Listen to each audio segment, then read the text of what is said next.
زبان سے جاری ہو. اب ہم کس کے دین پہ چلے, کس کی سیرت پہ چلے, کس کی سنت پہ عمل کیا ہے, کون ہمارا آئیڈیل تھا. اب پوچھے گا تمہارا رسول کون ہے, تو وہی ہمارے ذہن میں آئے گا. جو بھی ہمارا آئیڈیل ہوگا, جس سے ہمارا لگا ہوگا, وہی ہماری زبان سے نکلے گا. حساب کتاب کے وقت حساب کتاب والا نہیں ہوگا, وہی ہماری زبان سے نکلے گا. ہم نے کس امام کو مانا, کس کی امامت کو مانا, کس کے پیچھے چلے ہیں. اب ہم زبان سے چیخا کریں دنیا میں اشہد ان امیر المتقین علی ولی اللہ وصی اللہ و خلیفۃ الخلافۃ, لیکن اگر اہل بیت کی ولایت دل سے لے کر عمل تک نہیں اتری ہے,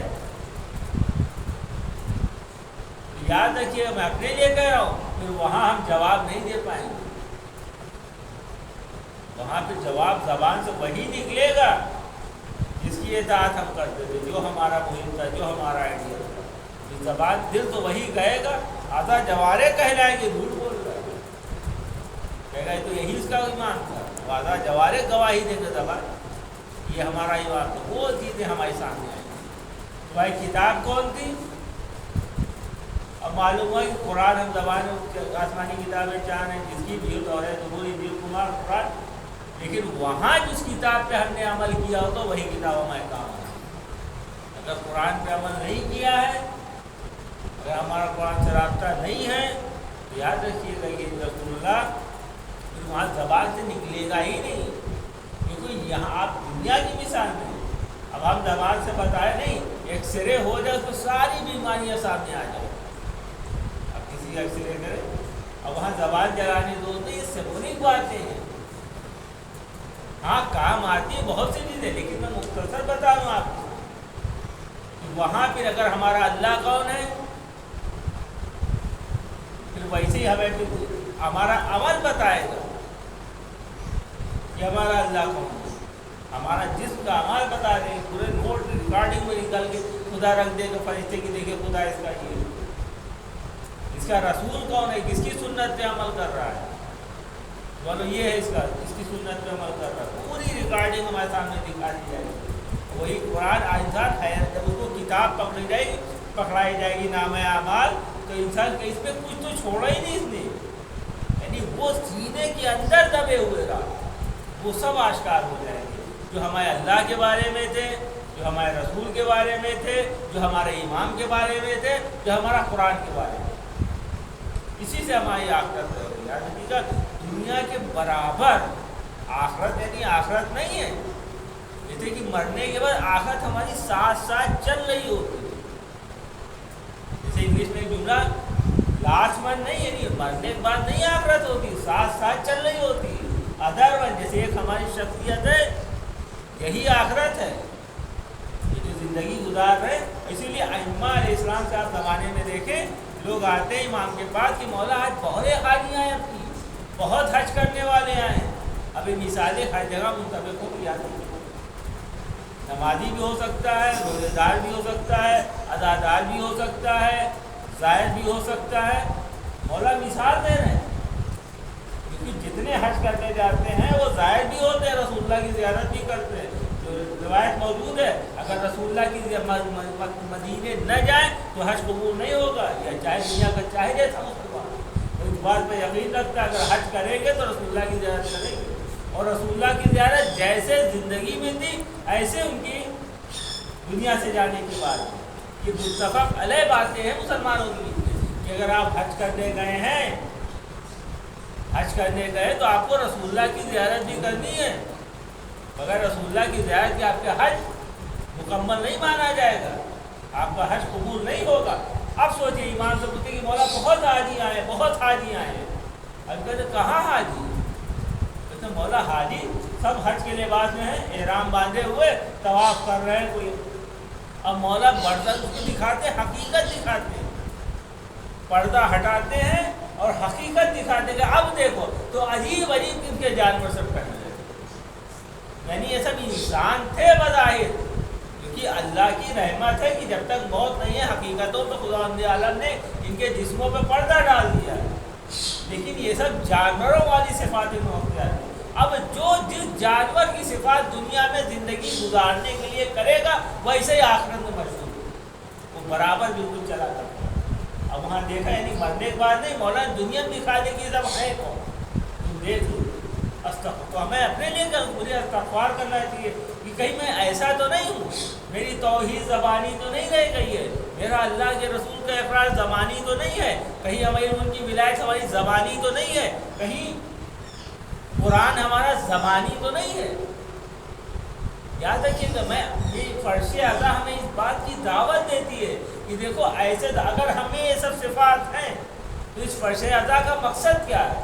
اس فرش اعضا کا مقصد یہ ہے کہ ایک زمانہ ایسا آیا تھا جس نے امام حسین پر ظلم کیا تھا، اس وقت مولا کا ساتھ نہیں دیا تھا، وہ مظلوم تھے، مظلومانہ شہادت ہوئی تھی، ان کے پورے قربے کی ہوئی تھی۔ اس کا ہم آج تک اور ہمارا ایک حاکم یعنی امام زمان اسلام صلی اللہ علیہ محمد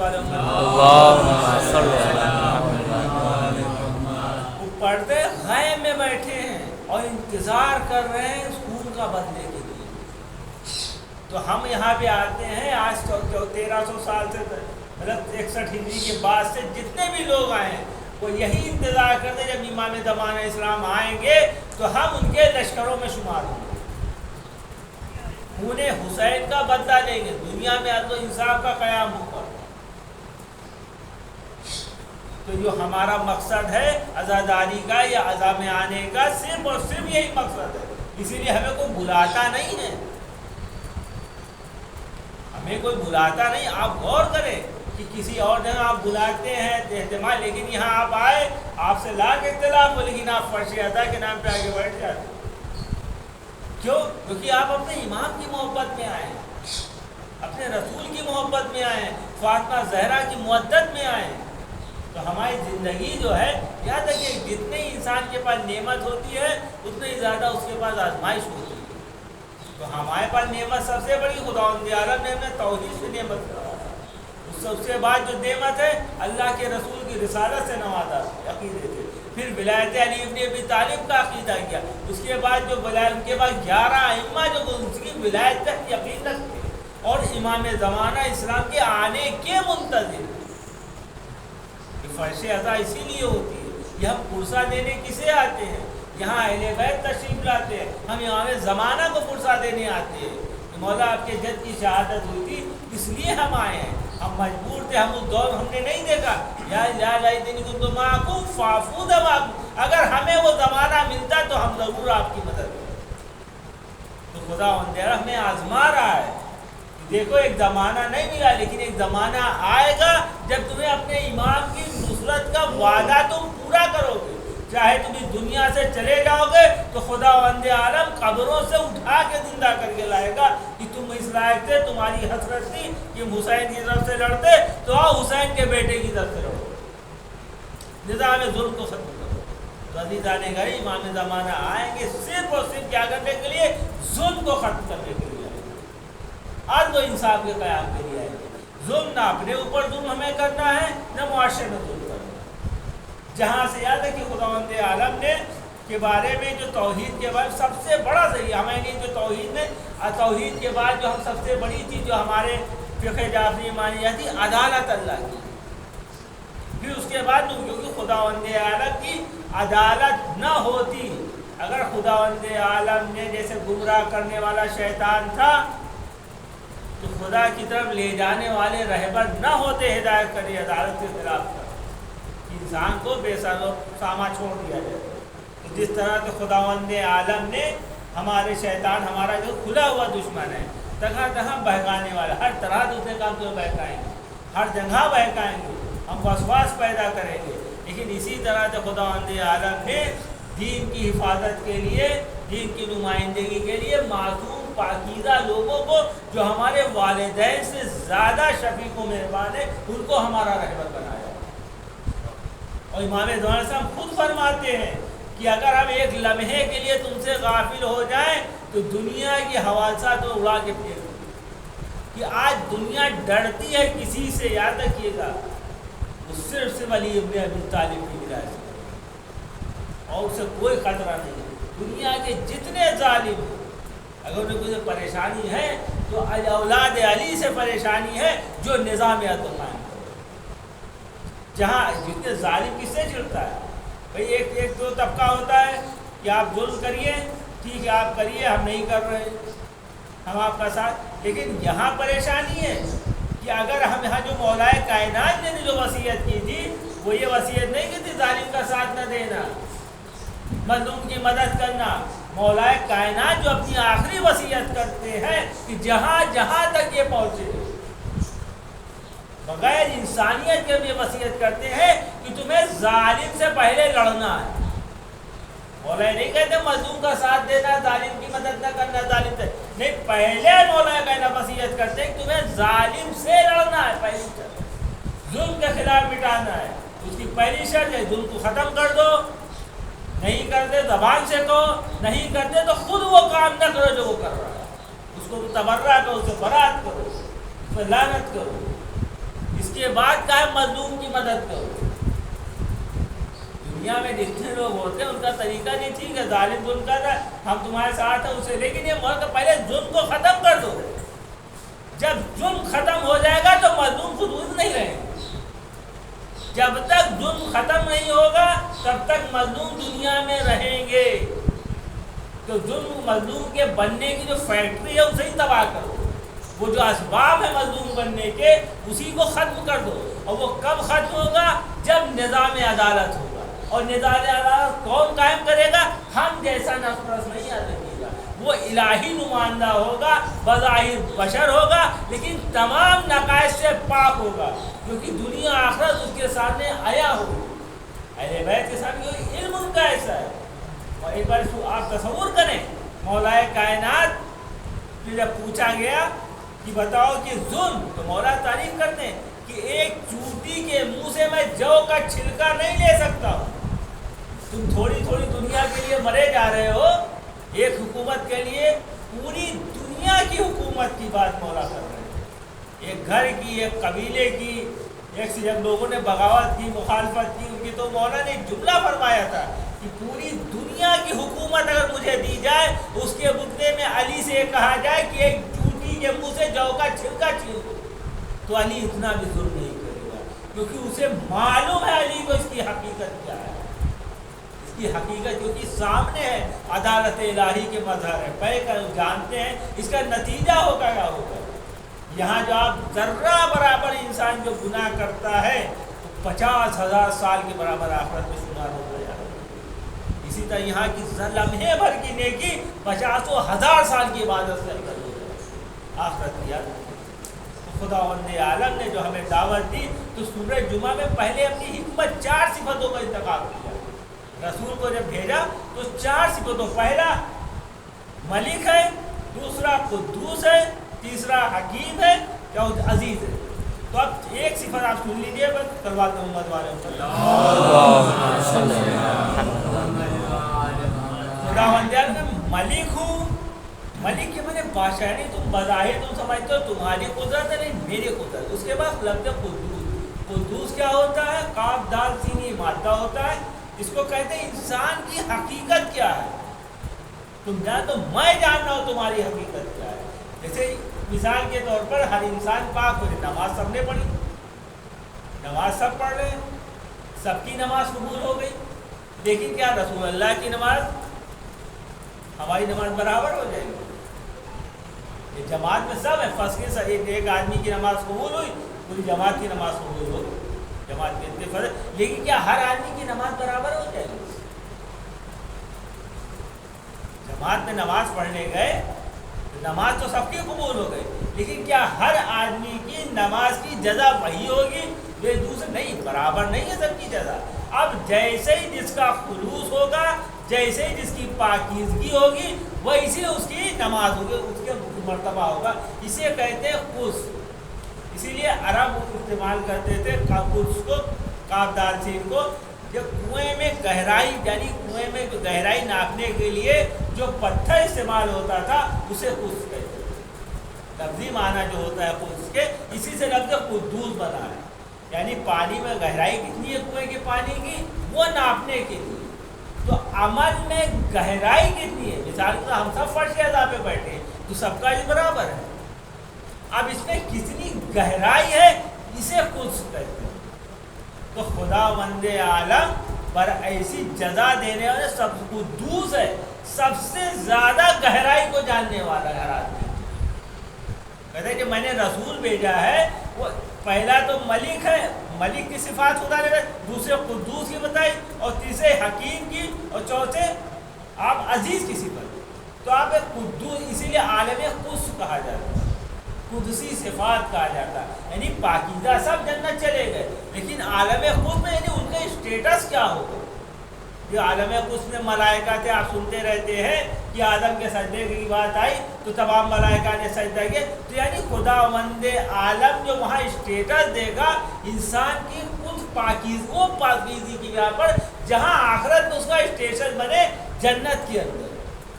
جہنم کی بات نہیں ہو رہی، یعنی سب چلے گئے جنت، اس وہاں جو درجہ خداوند عالم بانٹے گا وہ عمل کی گہرائی کی وجہ سے. اب یہیں سے خدا بہت سے مسائل حل ہو جاتے. خداوند عالم جس رسول کو بھیج رہا ہے وہ قدسی صفات ہونے کے ساتھ، یعنی صحابہ تب ہے اللہ کے رسول، تو کیا سب کا عمل برابر ہو جائے گا؟ سب کا عمل نہیں، ہر آدمی اللہ کے رسول کے ساتھ رہنے والے ہر آدمی کا عمل برابر نہیں ہے. اگر برابر ہوتا تو خداوند عالم صفت قدس کا اعلان نہ کرتا کہ میں جسے بھیج رہا ہوں اس کا بھی یہ مظہر ہے. اسی لیے اللہ کے رسول اور ان کے اہل بیت اور صحابہ میں کوئی فرق نہیں. آپ بہت دونوں میں کوئی وجہ. اگر مسلمانوں نے دھوکہ کیوں کھایا؟ جب یہ صفت خود کو چھوڑ دیا اللہ کی، کہا نہیں صحابہ سب برابر ہیں، نہیں کہا نہیں سب برابر نہیں ہیں. اب اس میں عمل کی گہرائی کیسی ہے؟ بھائی نماز سب پڑھ رہے تھے لیکن کس کی نماز پر آئے ولایت نازل ہوئی. رکوع سب کر، سجدہ سب کر رہے تھے لیکن کس کا سجدہ سجدہ حیات جاویدانی کا باعث بنا. کون نماز سب پڑھ رہے تھے لیکن کس کی نماز میں تیر نکال لیا گیا اسے پتہ نہیں لگا، وہ امیر المؤمنین علی بن ابی طالب تھے صلوات اللہ. یہ نماز کی گہرائی تھی. آپ غور کریں، مولا کائنات جب نماز پڑھتے تھے لوگ سمجھتے تھے دنیا سے چلے گئے، آ کے گھبرا کے فاطمہ در دولت پہ آتے تھے کہ لگتا علی دنیا سے چلے گئے. کہیں کیا کر کہیں نماز کی حالت میں ان کی یہی حالت ہوتی ہے. نماز کی حالت ہوتی ہے تو علی کی نماز ایسی ہوتی کہ دنیا میں ہوتا ہی نہیں ہے، اتنی اللہ سے قربت ہو جاتی ہے. گویا کہ دنیا سے آدمی پریشان ہو جاتا ہے دیکھ کے. لیکن فاطمہ زہرا سے ان کی معرفت رکھتی تھی، وہ کہتے نہیں علی دنیا میں ہے پریشان نہ ہو، وہ نماز اللہ اپنے خالق سے مکالمہ کر رہے، بات کر رہے. یہ تو اب اس نمازی کی کوئی دوسرا نمازی برابری کر سکتا ہے؟ یہ ہے قدسی صفات. تمام پاکیزگی جہاں پہ ختم ہو جاتی ہے، تب جانے گویا میں لفظوں کو بدلوں، جہاں سے تمام پاکیزیوں کی شروعات ہوتی ہے. دنیا کے تمام پاکیزہ لوگ ہیں جن کے عمل کا عکس پڑ جاتا ہے تو پاکیزیت میں پڑتے ہیں، وہ ہے یہ بھائی. آپ دیکھیں ان کے خلاف اسی لیے جو خبیث تری شرع قرآن نے کہا شجرہ ملعونہ کہا، اسی لیے کہا ان کے مقابلے میں جو آیا وہ شجرہ ملعونہ آیا. یعنی خدا کی رحمت کے ذرہ برابر بھی ان میں کوئی شائبہ نہیں بچا تھا. ملعون کون ہوتا ہے؟ جو لعنت یعنی رحمت سے دور، یعنی ایسے بدترین خدا کی ذرہ برابر بھی رحمت کا جہاں شائبہ ختم ہو گیا تھا قرآن نے کہا ہے.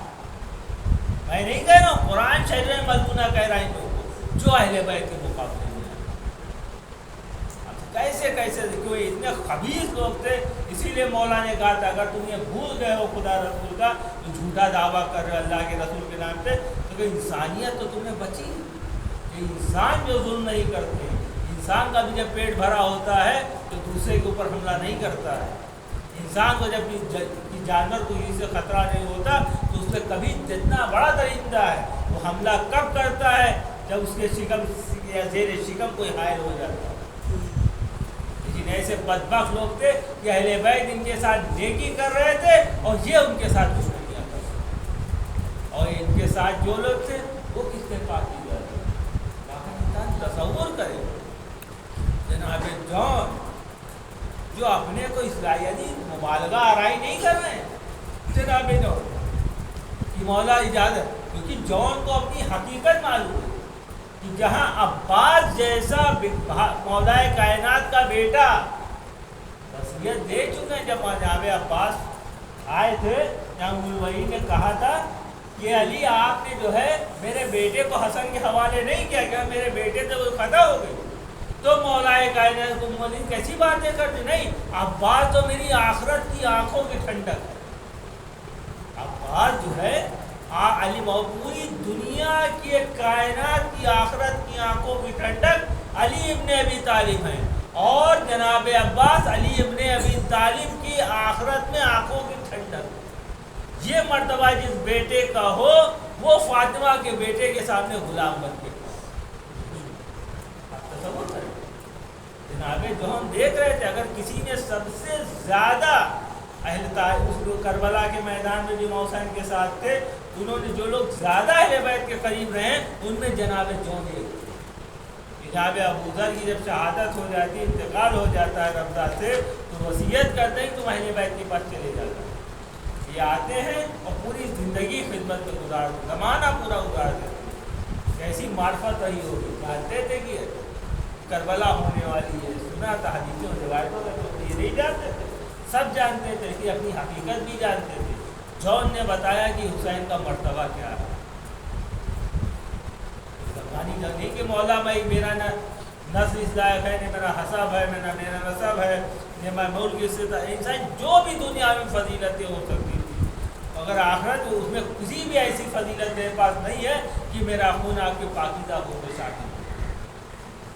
حسین بڑی محبت سے واپس کرتے تھے، کیونکہ مولا کے ساتھ جب اس طرح سے کہتے ہیں کہ مولا میں جانتا ہوں میں اس لائق نہیں ہوں، تب حسین جو ان کو اجازت دیتے ہیں کہ جون جاؤ، جہاں پہ جون جاتے ہیں زبردست جنگ کرتے ہیں، ایسی جنگ کرتے ہیں یعنی پاکیزگی کی مثال ہے کہ دشمن حیران ہو جاتا ہے، جس طرح سے بنی ہاشم کی تلواریں تھیں اسی طرح کی ٹکر کی تلواریں چلاتے، یہ ہے کون معلوم ہوا جو اپنا طیبہ حسین کا غلام ہو، اللہ اکبر، ابو ذر کا غلام، اس طرح سے جون جو رجت پڑھتے ہیں تعارف کراتا ہے، وہ جنگ کرتے ہیں، جو زمین پہ جب آتے ہیں تو امام حسین کو مدد کے لیے بلاتے ہیں، امام حسین پہنچتے ہیں، کیونکہ جون نے کچھ ایسی باتیں کہی تو پوری دنیا کو دکھانا تھا، جو حسین کے سامنے انکساری دکھاتا ہے اس کی عظمت کیا ہوتی ہے، حسین اسے کتنا بلند کرتے ہیں، جو کسی مولا نے کسی شہید کے ساتھ وہ نہیں کیا، جہاں وہ جون کا سر لیتے ہیں